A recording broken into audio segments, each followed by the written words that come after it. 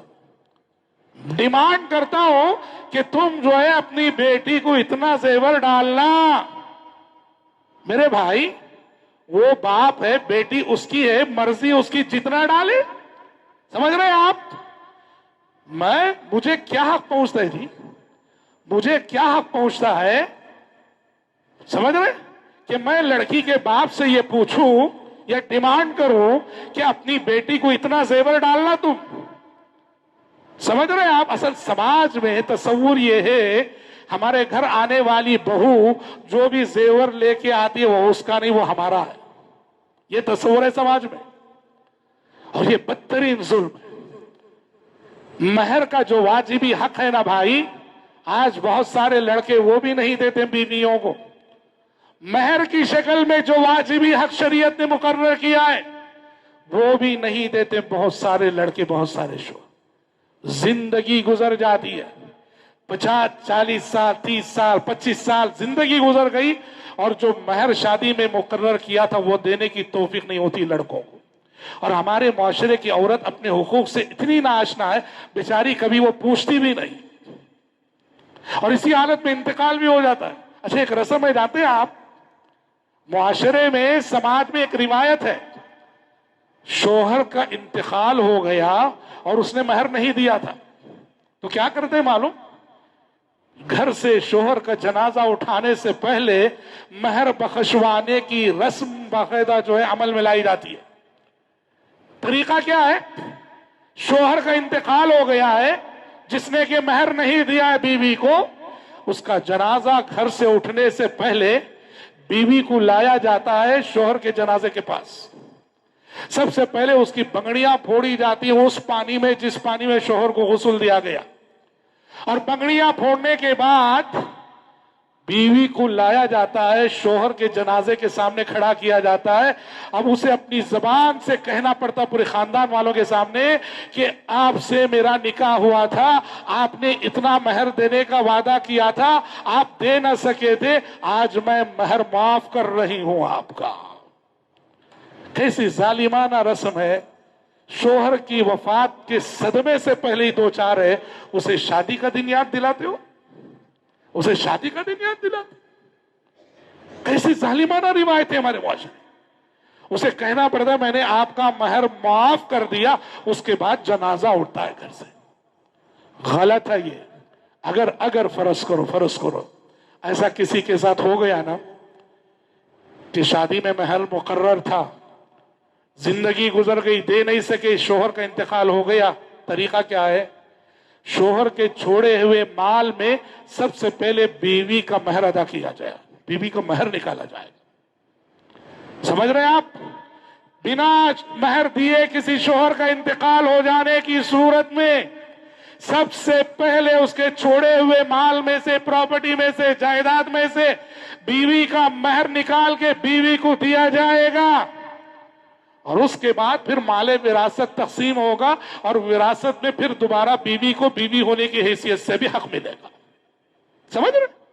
مہر بخشو، مہر معاف کرو، یہ سب درست نہیں۔ زندگی میں بخش والا الگ بات ہے، مرنے کے بعد مہر بخشو کا سوال نہیں۔ تو بھائیوں، نکاح کا جو تصور اسلام نے پیش کیا ہے اس میں لڑکی یا لڑکی کا باپ ایک پیسہ خرچ نہیں کرے گا۔ میں میرے نوجوان بھائیوں سے، جتنے نوجوان آج مجھے سن رہے، میں آپ سب سے یہ درخواست کرتا ہوں، اس جمعہ میں آپ یہاں اٹھنے سے پہلے ایک ارادہ کر کے اٹھو اور اللہ سے دعا کر کے اللہ سے عہد کرو کہ تمہارا جب نکاح ہوگا، تمہاری جب شادی ہوگی، لڑکی والوں سے ایک پیسہ نہیں لوگی۔ سمجھ رہے؟ یہ اللہ سے عہد کر کے اٹھو، ارادہ کرو، اور جب سجدہ کرو گے، جمعہ میں سنت پڑھو گے، اللہ سے وعدہ کرو کہ پروردگارا، یہ ظلم جو سماج میں عام ہو چکا ہے اور اسے ظلم سمجھا ہی نہیں جا رہا ہے، شادی بوجھ بن گئی اس ظلم کی وجہ سے، میرے نوجوان بھائیوں ارادہ کرو کہ جب تمہارا نکاح ہوگا لڑکی والوں سے ایک پیسہ نہیں لوگے۔ کبھی کیا ہوتا ہے، بیچارہ لڑکا لینا نہیں چاہتا ہے، یہ ماں باپ کا پریشر ہوتا ہے، کبھی باپ کا پریشر، کبھی ماں کا پریشر، کبھی خاندان والوں کا۔ یہاں ماں باپ کی بات بھی نہیں مانی جائے گی۔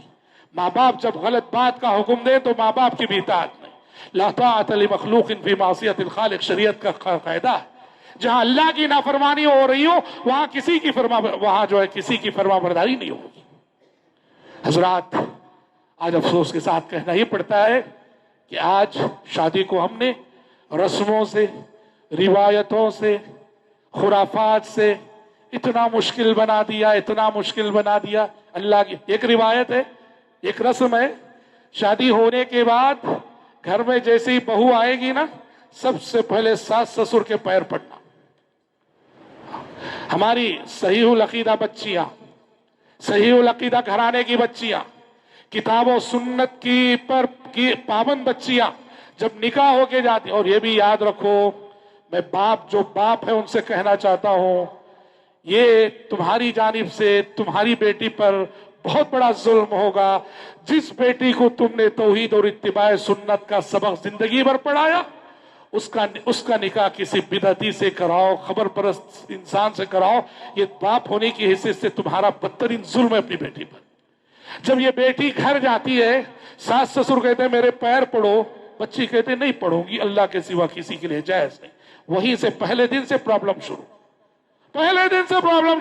ساس سسر بولتے یہ گستاخ مزاج آ گئی ہے، بے ادب بہو آ گئی ہے، گستاخ مزاج بہو آ گئی ہے، بڑوں کا قاعدہ نہیں، بڑوں کا ادب نہیں۔ اللہ اللہ، کون بچی کی زندگی سے میں کھیلا ہوں باپ ہونے کی حیثیت سے؟ ایک صحیح العقیدہ بچی کو اٹھا کر میں ایک ایسے گھرانے میں دے رہا ہوں جو گھرانہ کے خبر پرستی کا ہے، بدعتوں کا ہے، خرافات کا ہے، رسموں کا ہے، روایتوں کا ہے، تعویذ گڈھوں کا۔ اپنے بچوں کے لیے صحیح رشتے ڈھونڈا کرو، صحیح جگہ دیا کرو۔ یہ باپ ہونے کی حیثیت سے، بھائی ہونے کی حیثیت سے ہم سب کی بہت بڑی ذمہ داری بنتی ہے۔ اور ہم دیکھ رہے ہیں ہماری ایسی کئی بچیاں، کبھی الٹا بھی ہے، کبھی الٹا ہے، لڑکا بڑا دیندار اور لڑکی بڑی فیشنیبل مل گئی، ہاں تو یہاں لڑکے پر ظلم ہوتا ہے۔ یہ نہیں ہونا چاہیے۔ دیندار لڑکے کے لیے دیندار لڑکی ڈھونڈا کرو، با اخلاق لڑکوں کے لیے با اخلاق لڑکیاں ڈھونڈا کرو، دین اور اخلاق کی بنیاد پر رشتے کیا کرو۔ دین اور اخلاق کو نظر انداز کر کے صرف پیسہ دیکھ کر، خاندان دیکھ کر، عہدہ دیکھ کر، خوبصورتی دیکھ کر اگر کرو گے نا، جاؤ عدالتوں میں جاؤ کر دیکھو، مقدمات جو ہیں کس کے ہیں جی؟ کروڑوں کا خرچ ہو کے جو شادیاں ہوتی ہیں 2-3 مہینے بھی نہیں چلتی، 6 مہینے بھی نہیں چلتی، ٹوٹ جاتی ہے، اس کے بعد یہ ان کے خلاف کیس کرتے، وہ ان کے خلاف کیس کرتے، عدالتیں بھری پڑی ہیں ایسے کیسوں سے، جن شادیوں میں کروڑوں کا خرچ آیا تھا۔ دین اور اخلاق کو نظر انداز کر کے کرو گے تو یہی فتنے ہوں گے۔ دین اور اخلاق کو مد نظر رکھ کر رشتے کرو، اللہ ایسے رشتوں میں بڑی خیر و برکت عطا کرے گا۔ میں اپنی گفتگو کو زیادہ طول نہ دیتے ہوئے رب العزت سے دعا کرتا ہوں کہ پروردگار عالم ہمارے جو نوجوان بھائی ہیں جنہوں نے ابھی شادیاں نہیں کی ہیں، اللہ انہیں نیک اور صالح بیویاں نصیب فرمائے، اور ہماری بچیاں جو گھروں میں بیٹھی ہوئی ہیں بن بیاہی، اللہ انہیں نیک اور صالح شوہر نصیب فرمائے، اللہ غیبی مدد فرمائے۔ ماحول کو ایسا بناؤ، معاشرے کو ایسا بناؤ کہ کسی غریب کے گھر میں کوئی بچی بیٹھی نہ رہے۔ امیر ہوں، میں شادی کر رہا ہوں، میں اپنے بچوں کی شادی میں بستی کے 2-4 غریبوں کی شادی بھی کرا دوں، کتنی برکت ہوگی معلوم میرے بچوں کی زندگی میں۔ اگر میں میرے بچوں کی شادی کے ساتھ شہر کے، بستی کے، خاندان کے کچھ غریبوں کا نکاح کرا دوں گا نا، اس کی برکتیں میرے بچوں کی زندگیوں میں آنے والی نسلیں دیکھیں گی۔ ہاں، اس کے لیے قربانی دینی پڑے گی اس چیز کی جسے ہم پریسٹیج کہتے ہیں۔ بعض لوگ سوچ ایسی ہوتی ہے، ہماری دعوت میں کوئی غریب آ گیا تو ہماری شان کم ہو جائے گی۔ ایسی دعوت کو تو شریعت نے کیا کہا ہے جی؟ بدترین دسترخوان کہا۔ بدترین دسترخوان ہے وہ جہاں صرف امیروں کو بلایا جاتا ہے، جہاں غریبوں کو دھتکارا جاتا ہے۔ اور بدترین دسترخوان ہونے کا مطلب بھی یہ ہے کہ ایسے دسترخوان پہ جایا نہ کرو، وہاں رحمت الہی نہیں ہوا کرتی، وہاں ملائکہ نہیں ہوا کرتے، وہاں برکتیں نہیں ہوا کرتی، جہاں غریبوں کے ساتھ رحم دلی کا ثبوت نہ۔ تو رب العزت سے ہم دعا کرتے ہیں اللہ تبارک و تعالیٰ شادی بیاہ کے حوالے سے جو رسم روایتیں ہمارے سماج میں پیدا ہو کر شادی کو مشکل بنا چکی ہیں، اللہ ہماری قوم کو ان رسموں کو ختم کرنے کی توفیق عطا کرے۔ اللہ شادی کو آسان سے آسان تر بنانے کی توفیق ہم سب کو دے، اور جو بھی نکاح ہو رہے، جوڑے ہو رہے، اللہ ان میں خیر و برکت عطا کرے، دلوں میں الفت پیدا کرے۔ اللہم آمین۔ بارک اللہ لنا ولکم فی القرآن العظیم ونفعنا وإیاکم بما فیہ من الآیات والذکر الحکیم، انہ تعالی جواد کریم ملک بر رؤوف رحیم رب حلیم۔